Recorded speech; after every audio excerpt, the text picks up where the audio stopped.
is this line here, I was just right there. mainly I was curious about why you drew it over the collar, but then I realized it's because it's like a flap It's that like goes a over, flap so that's it going goes to fold over. back, right? So that line there, we call the roll line, because we're going to make a facing that goes inside, and it's going to roll out on that line. It's going to kind of flop over top, right?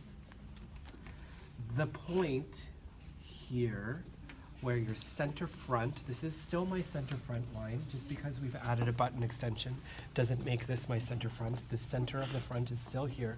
Where my center front and that roll line intersect one another is what we call the depth of our collar, of this type of collar, right there where that intersects.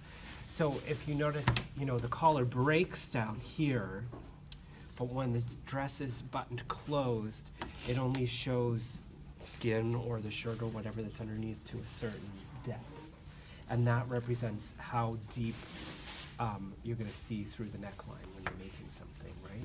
So, you know, if you're trying in any way to be modest, that's a way of knowing how deep you're going, right? Or maybe the opposite, you know, cutting it down really far. But that'll give you a sense of how much of a V of an opening you'll see in the neckline there with the depth, right? Then there's the actual shape of the wing collar. And again, the outside edge shape of this is by design. It doesn't have to come to a point like that.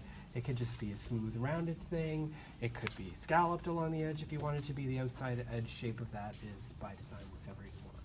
But if we're looking at our sketch here, we want to establish a collar shape that looks like our sketch. So you can see him coming to around the bust point area with that point on the collar. So it kind of come just above the bust point there. I find that this looks nicest, this type of collar looks nicest if you use a curve and you draw your lines kind of curving downwards just slightly. I'll do the same up here from my high shoulder to this area, curve down here, right? Give yourself a nice shape, very similar to what we've got there, right? Now, I drafted on this side because that's how you look at the sketch, right? That's how you look at the finished garment.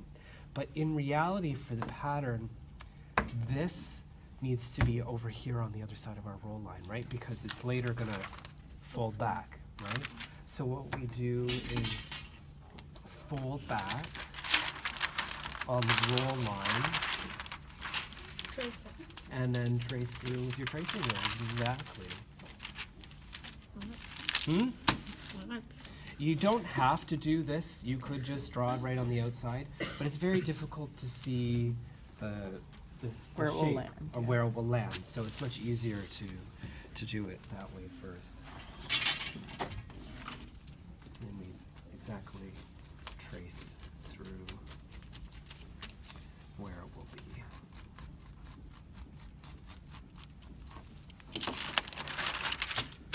And then you can, of course, come with a marker or a pencil. Pardon me, you should be using pencil, and draw in that shape.